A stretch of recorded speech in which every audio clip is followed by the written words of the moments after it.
My dear students, myself Sanjay Kumar Tiwari, I am going to teach you class 12th Flamingo chapter 8 Going Places.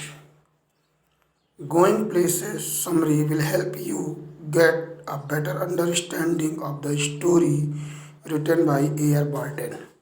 A.R. Barton द्वारा जो कहानी लिखी गई है going places, summary के द्वारा आपको इस कहानी को समझने में बेहतर ढंग से समझने में मदद मिलेगी। It revolves around fantasise and day dream. यह पूरी कहानी एक दिवा स्वप्न और केवल कोरी कल्पनाओं के बीच घूमती है। The story tells us about the teenage period. यह कहानी हमें एक टीन एज पीरियड के बारे में बताती है। Where people are often found daydreaming, जहाँ पर हमेशा लोग ख्वाबों में डूबे रहते हैं। Which is far from reality, जो वास्तविकता से काफ़ी दूर होता है। This period is all about desires and achieving. यह पूरा जो समय होता है वो desires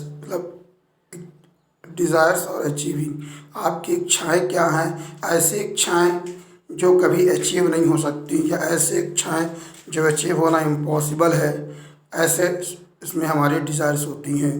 in addition teens usually have a hero they look to or adorn in this. इस उम्र में लड़के जो लोग होते हैं वो किसी न किसी को अपना एक हीरो मानते हैं, अपना एक लीडर मानते हैं। However the main background of the story is indeed a reality. यद्यपि ये पूरी कहानी इस बात पर चलती है कि वास्तविकता आवश्यक है। It tell us about a girl. यह कहानी एक लड़की के बारे में बताती है, सोफ़ी, जिसका नाम सोफ़ी है। Who belongs to a lower middle class family, जो एक निम्न मध्यम वर्गीय परिवार को बिलोंग करती है। She dreams of owning the best boutique in a whole town. वो उसका स्वप्न है कि वो अपने शहर में अपना खुद का एक बहुत अच्छा बुटीक खोलेगी। बुटीक जानते हैं जहाँ कपड़े या गहने वगैरह आर्टिफिशियल मिलते हैं। However she lacks money and means. यद्यपि उसके पास पैसे और साधनों का अभाव है। Sophie looks up to young football player. Sophie एक यंग फुटबॉल प्लेयर जो उस समय के जाने माने खिलाड़ी है, जैसे अपने यहाँ लोग खेल जगत में अच्छे खिलाड़ी या फिल्म जगत के जिन्हें हम लाइक करते हैं उन्हें अपना हीरो मानते हैं, वैसे ही सोफ़ी वहाँ के जो फुटबॉल प्लेयर हैं डैनी केजी, उनसे काफ़ी प्रभावित है और उनको अपना रोल मॉडल मानती हैं। She dreams about him so much. वो उनके बारे में बहुत ज़्यादा सोचती हैं। She believes she has actually met him. वो ऐसा मानती हैं कि वो उससे मिल चुकी हैं। Finally this fantasies are what cause her disappointment. और यही जो फैंटेसी है बाद में उनके दुखों का कारण बनती है। Now see the depth summary of the play story. This story begin by telling the reader about a teenager girl. यह कहानी की शुरुआत पाठकों को ये बताने के लिए चालू होती है कि यह कहानी एक टीनेज गर्ल सोफ़ी की है। बीइंग अ नॉर्मल टीनेजर, जैसे कि हम एक सामान्य टीनेजर एज में होते हैं। She has also got many fantasies and dream. इससे उसके भी बहुत सारी अपनी इच्छाएं और स्वप्न हैं। Sophie belongs to a lower middle class family. ये जो है एक निम्न मध्यम वर्गीय परिवार से बिलोंग करती है। एंड स्ट्रगल विथ फाइनेंसेस, और आर्थिक तंगी का संघर्ष करती है। However she dream to own a boutique one day. वह अपना खुद का बुटीक डालना चाहती है। Further she also dream of becoming an actress और फैशन डिज़ाइनर। और आगे इसका सपना एक फैशन डिज़ाइनर एक्टर बनने का होता है। सिमिलरली जेंसी, हर फ्रेंड जेंसी जो उसकी दोस्त है, इज़ मोर प्रैक्टिकल। वो ज़्यादा प्रैक्टिकल है, लेवल हेडेड, और अपने स्तर पर जीना जानती है। शी नोज दैट, वह जानती है, they do not have a strong financial background, क्योंकि वो एक मजबूत आर्थिक बैकग्राउंड से नहीं है। They have to work in factory, और वो एक बिस्किट फैक्ट्री में काम करते हैं। Jancy does not have any unachievable fancies, Jancy के ऐसे कोई भी इच्छाएं नहीं हैं जो वो प्राप्त न कर सके, या ऐसी इच्छाएं जो प्राप्त करने योग्य नहीं हैं वो उन्हें सोचती ही नहीं है। She tries her best to help Sophie, वह बहुत अच्छे तरीके से अपनी फ्रेंड सोफी की मदद करना चाहती है। Stay in touch with reality, कि हमेशा यथार्थ की ज़िंदगी में रहो। But all that goes in vain, लेकिन ये सब व्यर्थ है। Sophie does not listen, Sophie उसे नहीं सुनती। Sophie has got two brother and lives with her parent in small house, Sophie's के दो भाई हैं जिनके साथ वो अपने माता पिता के साथ एक छोटे से घर में रहती है। She does not shy away from expressing her desire and fancy, वो कभी भी अपने सपनों को, अपनी इच्छाओं को बताने में कभी भी संकोच नहीं करती है। However her parents do not pay much heed to it, यद्यपि उसके माता पिता उनकी इन बातों पर बहुत ज़्यादा ध्यान नहीं देते। As they are far more mature than her, क्योंकि वो उसकी तुलना में ज़्यादा मैच्योर हैं। They are already facing the harsh reality of life, क्योंकि वो जीवन की कठिनाइयों को झेल रहे होते हैं। Thus they do not believe in her fancy, इसलिए वो उसकी इस कल्पना की बातों पर विश्वास नहीं करती। Sophie's elder brother is Geoff, उसका बड़ा भाई जियोफ है। Who is tall strong and handsome, जो अच्छा हट्टा कट्टा लंबा और सुंदर है।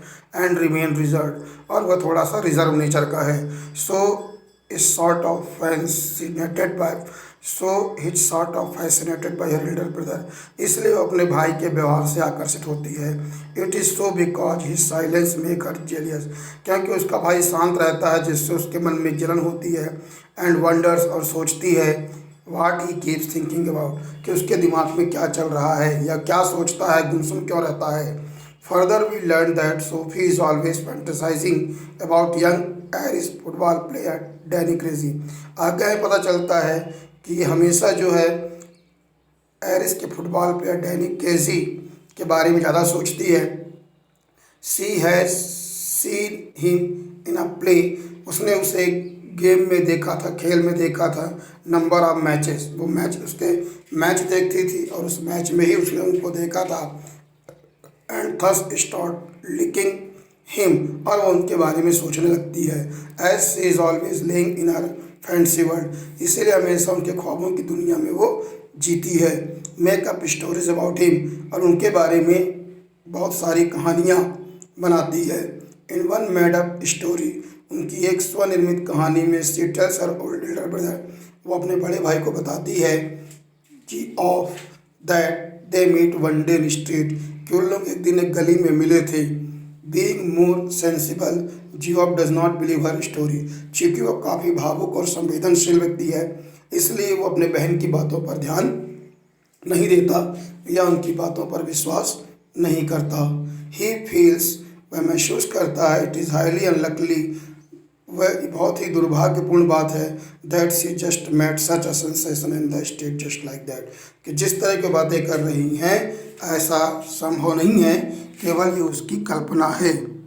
However as Sophie is so good in imaging her self in fancy land, यद्यपि जो सोफी है अपने आप को अपने कल्पना की दुनिया में मर्ज रखने में बहुत अच्छे तरह से अपने जीवन को मर्ज कर सकती है। से स्टार्ट डिस्क्राइबिंग लाइफ डिटेल, और वह उसके लाइफ अपने जीवन के मतलब बारे में काफ़ी डिटेल से बताना शुरू करती है। Thus upon hearing this detail, और इन सब चीज़ों को सुन करके इवन जियोब विशेष, जियोब भी चाहता है that what she was saying turn out of be true, कि शायद ये सच हो जाए।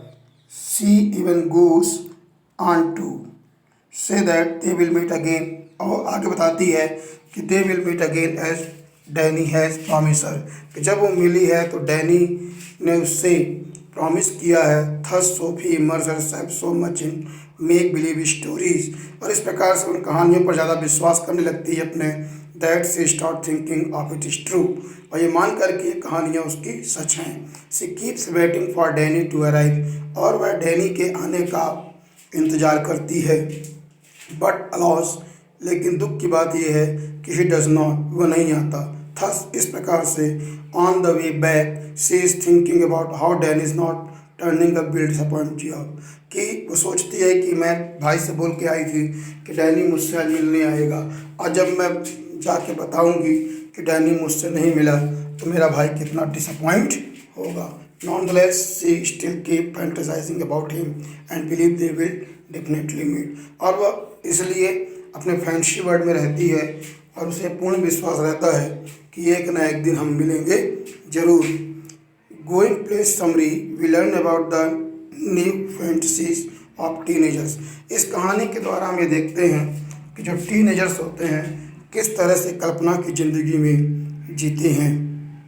एंड रियलिटी में हिट अस हार्डर, जबकि वास्तविकता में ये वर्ल्ड बहुत हमारे लिए कठिन है।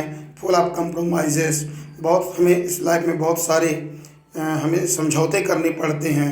And cost of lot of dream, और बहुत सारे सपनों को छोड़ना पड़ता है। मैंने आपको इस चैप्टर को बहुत अच्छे तरह से समझाने का प्रयास किया है और उम्मीद करता हूँ कि आप सभी को समझ में आया होगा। और यदि समझ में आया है तो इस चैनल को लाइक और सब्सक्राइब ज़रूर करें। धन्यवाद।